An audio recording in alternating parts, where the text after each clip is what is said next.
Welcome to Focus on Albany. I'm Cynthia Pooler. My guest today is David Lombardo, and David and I from the Capitol Press Room. David and I are going to talk about the primary election that happened on the 23rd of August. So, were there any surprises for you, David? I think some of the surprises were some of the margins that we saw in the races, especially on the Democratic primary side. For example, New York's 12th congressional district was this race that paired up Congress members Carolyn Maloney and Jerry Nadler. It was supposed to be this big clash of the Titans because we have two incumbents in the same Manhattan district. But the way it actually played out was that Jerry Nadler was able to win a majority of the vote. I think he got about 55% of the primary vote, while Carolyn Maloney only got about a quarter, with a third party candidate racking up about 20%. So I think that was surprising to see Nadler get a 30-point victory. And then there was also I guess, surprise of how bad some of the progressives got defeated. Thinking about the 17th congressional district, moving up to the Hudson Valley, where incumbent member of Congress Sean Patrick Maloney was running in a new district that included some of his old district against Alessandra Biasi, a state senator who was, from all, I guess, intents and purposes, running this far left campaign that was trying to seize on the grassroots of the Democratic Party. And when all the votes were counted, though, he got about 2/3 of the primary turnout, while she only got 1/3. And I think that was a real disappointment to Democrats. There wasn't a ton of public polling in that race, so I don't necessarily think it was a huge surprise. We didn't really know how things stood. But if you were just looking at the landscape and where energy was, it didn't seem like Biaggi would only end up with 33% of the vote. Yeah, it does. I'm glad you mentioned those two races. In the race for with Nadler and Maloney, um, were you surprised at how poorly Carolyn Maloney did? I guess with the benefit of hindsight, I would say that it was pretty clear based on the public polling, which consistently had Nadler winning, that she was, the underdog in this race. And if you looked at where the endorsements were going amongst establishment Democrats and even progressive Democrats, Nadler seemed to be winning those. So, if you assume that some of these are because people like to back a winner, then it shouldn't have been a surprise that Maloney was going to lose. But yeah, I think it is a surprise that Nadler was able to get more than 50% of the vote in a new district Mhm. like this. It's not like he was just fending off a primary challenge from some outsider in his old district. This was two incumbent members who were vying for a return to Congress with parts of their old district in this new district. Both of them were have been in Congress for a while, right? Yeah, I mean, I think with Maloney in particular, it's been about 30 years. I mean, they both go back, decades. They're both, I think septuagenarians, if not older. So yeah, they're not new faces to Manhattan.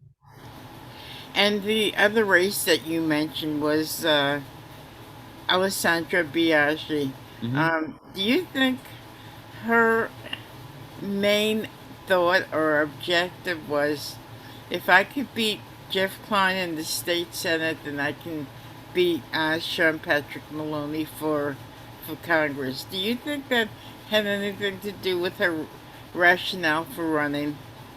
I think that narrative that you just outlined is a compelling one that might motivate any candidate.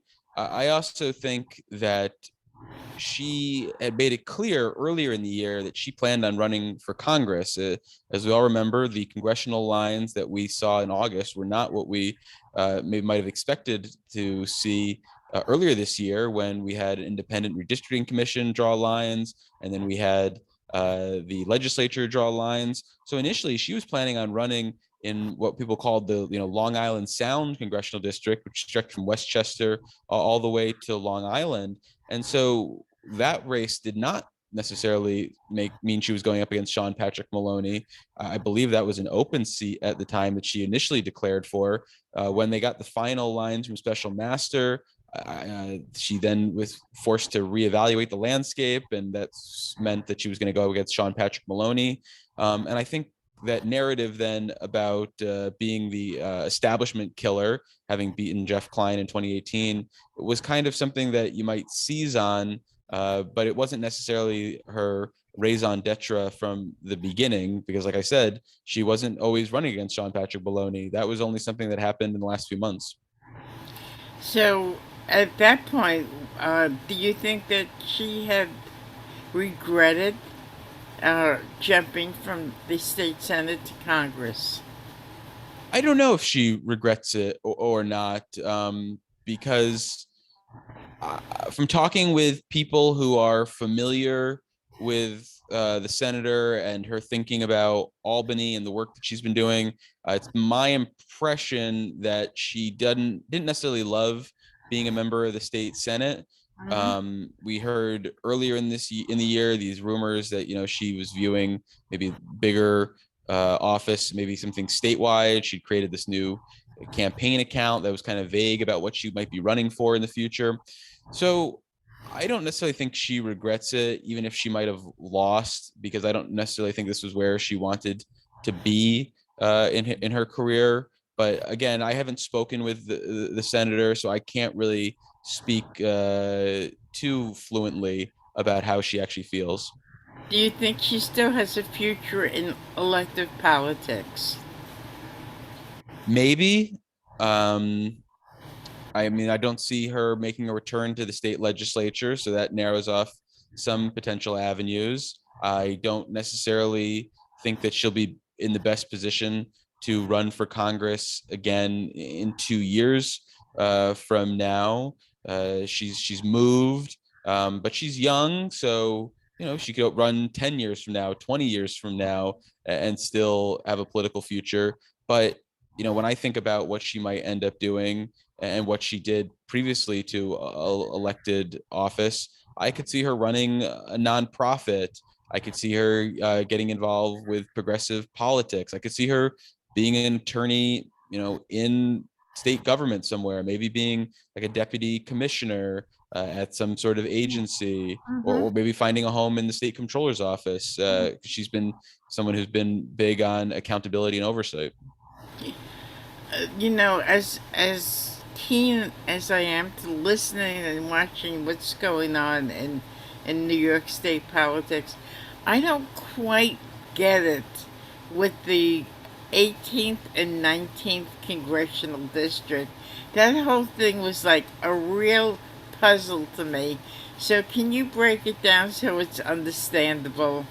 Well, I can certainly try, Cynthia. So here's what's complicated about the 18th and the 19th.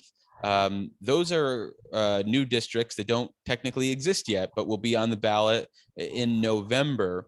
And as a result, we need to step back before that, and we need to think about the current 19th congressional district, which until this spring was represented by Antonio Delgado, who was first elected in 2018, reelected in 2020, and was tapped this year to be the lieutenant governor for Kathy Hochul. When he took over that job, that created a vacancy in the 19th congressional district. And so we saw a special election in August for the 19th congressional district, which squared off Ulster County Executive Pat Ryan, a Democrat, against Dutchess County Executive Mark Molinaro, a Republican. So they had their election, and Pat Ryan won with about 2 percentage points. So it was a close result. Fast forward now to the fall, the 19th congressional district is not going to exist as we know it now. And as a result, Pat Ryan will be running, based on where he lives in Ulster County, in the new 18th congressional district. And Mark Molinaro still has eyes set on being a member of Congress and will be running in the 19th congressional district. So Molinaro will have a different Democratic opponent in the fall, and Pat Ryan will have a different Republican opponent in the fall. Pat Ryan's going to be going up against Assemblyman Colin Schmidt, and Mark Molinaro is going to be running up against a Democrat from the Binghamton area. I believe his name's either Josh or John Riley. So, what does the 19th congressional um, district look like now after the redrawing? So the way the 19th is going to look is that it's going to stretch basically from the eastern side of New York all the way over to the border with like Massachusetts and Connecticut. And then it's going to stretch all the way west into the southern tier. I think it's about as far south as like the Delaware and Sullivan area, and go over to Broome County, and as far east as Columbia County. So it's a winnable district for Democrats in, say, a moderate year or a Democratic leaning year. It could be a tough hold for Democrats this go around, especially with Mark Molinaro having run statewide previously and having run now in part of this district for the special. The one thing I'll note, though, is that Dutchess County is not part of the new 19th congressional district where Mark Molinaro is going to be running. That is all going to be in the 18th congressional district where Pat Ryan is going to be running. Now, didn't Pat Ryan run in the primary against Delgado when Delgado first ran? Yes, Pat Ryan was part of the crowded field of Democrats in 2018 who ran for the 19th congressional district to take on John Faso at the time. And Pat Ryan was one of the top tier candidates, along with Antonio Delgado and Gareth Rhodes. And then in the wake of that loss, Pat Ryan then ran and won a race for Ulster County executive. I believe it was a special election at the time. Hmm. It, it's like musical chairs, they keep coming back, right? Yeah, Okay. there's always a lot of familiar faces in these races, and those familiar faces seem to have a competitive edge, especially in low turnout elections where you're getting really the most engaged voters, but they're voters who might still, lean towards the name that they're familiar with. And, in the case of Pat Ryan, he's someone who's been on the ballot now multiple times and has served now in elected office for a couple of years.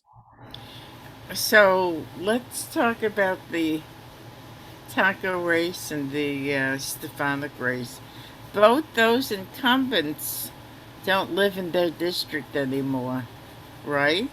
Yeah, that's true. So, sticking with the new Paul Tonko district, he has traditionally represented an area that includes the eastern part of Montgomery County, where he lives in Amsterdam, all of Albany County, all of Schenectady County, the southern half of Saratoga County, and a couple cities along the western side of Rensselaer County. He no longer has that district. His district now no longer includes any part of Montgomery County. It's all of Schenectady County, all of Albany County. I believe he still has parts of Rensselaer, but now it stretches up all the way to Saratoga County. So he, like I said, lives in Montgomery County, so he doesn't live in that race in that district. But he's represented wide swaths of it. There was even this effort by Saratoga Springs voters when the new lines came out to ensure that he would be in their district. They basically wrote to the special master and said, it's really important that we keep Paul Tonko as our representative. And he really cruised to a primary victory in August. I think he won nearly 90% of the vote. Then turning to Stefanik, her district is huge, has always been huge. It's, probably bigger than some states in terms of geography. And she moved recently to the Schuylerville area, which is no longer part of her district. It's just outside of it. Traditionally, her family has had a home in more of the heart of the district, which she could claim as her residence in the future. But we have to remember, for members of Congress, you don't even need to live in your district to represent it. You just need to live in that state. And since she's represented, wide swaths of this district since 2015, I don't think it's going to be a big issue for her. Maybe the Democrats will try to make hay of it, but I don't imagine it's going to jeopardize her chance of reelection. And in terms of how her district looks now, for the Capital Region people, it picks up a little more of the Capital Region suburbs, grabbing all of Montgomery County and stretching into Schoharie County as well, and giving up, like I said, that part of Saratoga County that Paul Tonko will now have when he wins in November. So with the Stefanik's race, she's got an opponent that I believe is heavily funded by the DCCC. It's assumption on my part, but I think that's the case. So Matt Costelli, who is a very attractive Democratic candidate, has sort of this centrist resume, but is someone who maybe progressives and moderates can get excited about on the left, has been able to fundraise nationally. He's done a good job of, trying to nationalize this race, which is actually kind of an easy task to do when you think about it, seeing how Stefanik has become the Republican boogeyman for Democrats ever since she took on a national profile with the rise of Donald Trump. But it doesn't necessarily mean the DCCC is injecting money or resources into this race. And if I were them, I wouldn't do that, because they're going to lose. Elise Stefanik is going to win in November. This district is heavily Republican. She has been here for 8 years now. She's going to win potentially by 20 points or more. So this kind of rings like one of those races we see nationally where Democrats say take on Marjorie Taylor Greene or other big profile Republicans who are, at the end of the day, in Republican safe seats, and ultimately get Democrats excited, but are losing propositions for Democrats. So Matt Costelli is a former CIA person, correct? Mm-hmm. So that's why I kind of equated the his past with the fact that maybe the DCCC was interested in him.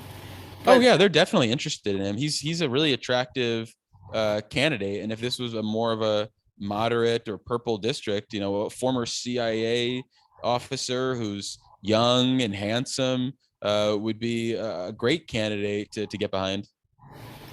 so Stefanik went out of her way to endorse a couple of other candidates. Mm-hmm. She endorsed somebody south of Albany. Who was it? Who was that person? Well, out west was the big endorsement that we were I looking know at, that one. but I'm not sure who you're referring to in the Oh, southern part of New York. okay. Uh, the name doesn't. Nothing's jumping to my mind. No, not mine either.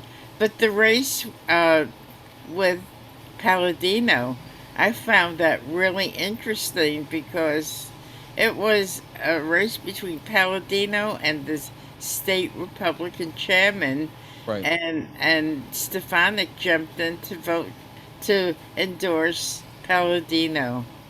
And when Palladino lost, did that diminish Stefanik's credibility at all? No, that was kind of a personal issue.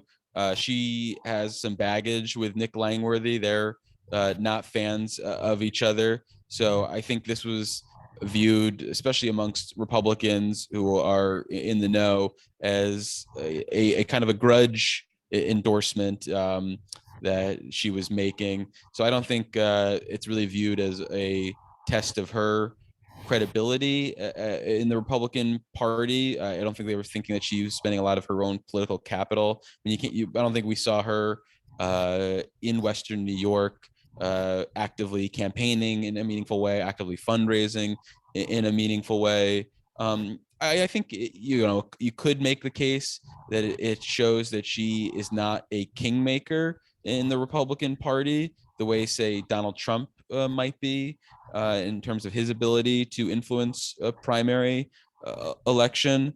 But I don't think anyone really kind of gave her that much weight. Allegedly, her big thing has been trying to get more female Republicans elected, and I think she's really judged more on that effort in terms of her success in primaries with GOP ladies and in November elections as well.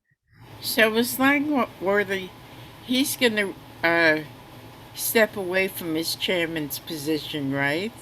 Yeah, so that's going to create this bit of a power vacuum in the state Republican Party. Langworthy, he was the leader of the Erie County Republicans before ousting then state Republican Party chair Ed Cox in 2019. And he's Mhm. had 3 years at the helm. And, if I'm the Republican Party and I'm looking around, I'm not really sure what I point to as the major successes of Nick Langworthy during this period.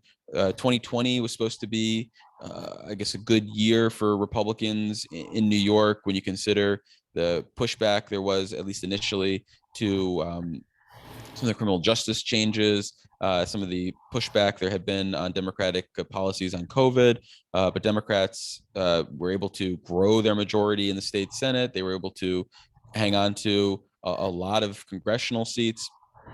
So it's going to be interesting to see where the Republican Party moves in the wake of this leadership change. Are they going to go for someone who is more moderate than Langworthy? Are they going to go for someone who's further to the right, someone who's closely associated with Donald Trump? Will they find somebody who's maybe outside the party establishment to lead them?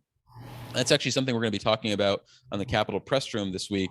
We're going to speak with Chapin Fay, a Republican political operative, and try to get our sense of where the field is going to shift once Langworthy does officially step down. What's your view? What do you think?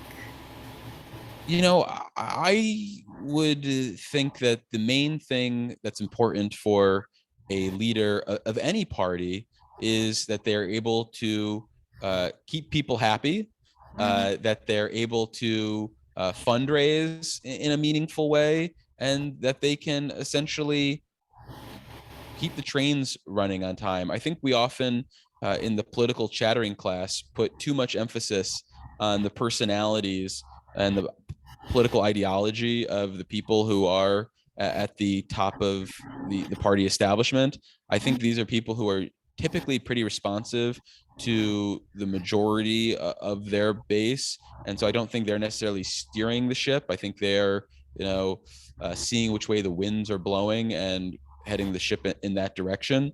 So I think it's probably just most important to have someone who's a competent manager of a large organization. It's more about what you wanted to avoid. You don't want to have someone with like skeletons in their past. You don't want that person to be a negative for the party. You don't want them to be a distraction. So I think it's trying to avoid some of those issues are really the main resume things to look out for.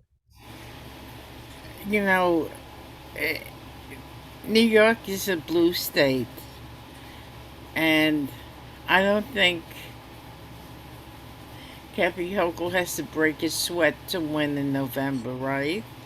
I think she needs to run a competent, uh, articulate campaign, and I think she will win easily if she can do those two things. So that puts the onus on who's going to be the Republican chairman, right? Yeah, I think that as Republican chair, you need to have realistic expectations about your short term elections and then also have long term plans about rebuilding the party and what that might look like. And I think that a leader of the Republican Party needs to be focused on building up a bench of Republicans at the local level, finding people who are palatable to a wide swath of voters in some of these purple areas, especially in like the New York suburbs, so that you can, maybe compete in future elections by having these people who have worked their way up to the ranks. And to that end, I think, the fact is that you can't run people who are really far to the right, that they need to be, Rockefeller Republicans. They need to be people who are palatable to Democrats. And that as a result, you're going to potentially alienate some of your base. But that base isn't large enough anymore to get people elected statewide in New York. I mean, it's not 1994. The balance has shifted even more than when George Pataki ousted Mario Cuomo. It seems as though a number of progressives did not win, but in the state senate, Gustavo Rivera pulled it off. Um, they don't like him too much in the Bronx Democratic Party. Is that correct? It's my understanding that the Bronx Democratic establishment didn't love Gustavo Rivera, and I think that might not necessarily be such a reflection of his political ideology, but just as a reflection of internal Democratic politics in the borough. And in terms of how progressives did and how um, establishment candidates did, I kind of view it as how incumbents did. So, Gustavo Rivera had a challenge more from the establishment. He won. He's an incumbent member. Robert Jackson in like the northern part of Manhattan, a state senator, had a challenge from more establishment candidates. He won. But then at the same side, we saw Jabari Brisport, a socialist, get a challenge from the establishment as well. He won. But then other incumbent establishment senators also won and held off more progressive challengers, like Kevin Parker held off a more progressive challenger. So I think the lesson there is really that incumbents were in a position of strength, no matter whether they're far left or they're centrist on the Democratic side. And so that's kind of just this reminder of how important being the incumbent is. Because I think Gustavo Rivera's challenger spent like a $500,000 to get him defeated, right? Yeah, there was a lot of money and endorsements flowing to his challenger in that race. We saw Assembly Speaker Carl Hastie come out to against Gustavo, but at the same time, we saw a lot of money flowing to Rivera, and a lot of at least internally big names like Senate Majority Leader Andrea Stewart Cousins came to his defense. Why do you think Hasty didn't want Gustavo in the state senate? Well, Carl Hastie, and I'm just speculating here, is closely aligned with Jamal Bailey, a state senator who is the current chair of the Bronx Democratic Party. And I'm guessing they just wanted someone who was more in line with the establishment, more willing to, toe the company line, whether that's ideologically or just in terms of, where the bacon's going. So I think, and I'm just speculating again, I think that's what might have been the driving force there. So we just about covered the whole state. Um, the the race the race is from now until November. Do you think it'll be exciting or boring? I think there'll be exciting races. I think the 18th and 19th congressional district that we talked about will be interesting in the Hudson Valley. I think the 17th could be interesting with Sean Patrick Maloney going up against Assemblyman Michael Lawler, a Republican. I think in the central New York area, there's a chance for Democrats to pick up a seat that Republicans had held with John Katko, who's not running again. I think there's plenty to watch on the congressional side, as well as some races on Long Island, which are now all open seats. So I think there's plenty to watch on the congressional side. A little less exciting on the state Senate and Assembly side, and like we talked about, the statewide elections aren't necessarily going to be that interesting. But yeah, definitely thinking about the balance of Congress with these races in New York. Do you think that the there could be a Republican majority in Congress due to what happens in New York? Sure. Really? Yeah. If Wow. you know if yeah if Republicans do well in the 19th, the 18th, make a surprise in the 17th, pick up seats on Long Island, the ones represented by Tom Suozzi and Kathleen Rice right now, then yeah, I mean they'll have a majority if they're winning those seats. How many seats are needed for the Republicans to They get it? just need a handful. Really? Yeah, yeah. Okay. I thought it was a lot more No, wider than that. after 2020, it became very close. Oh, I see. So what's on your agenda for Capitol Press Room?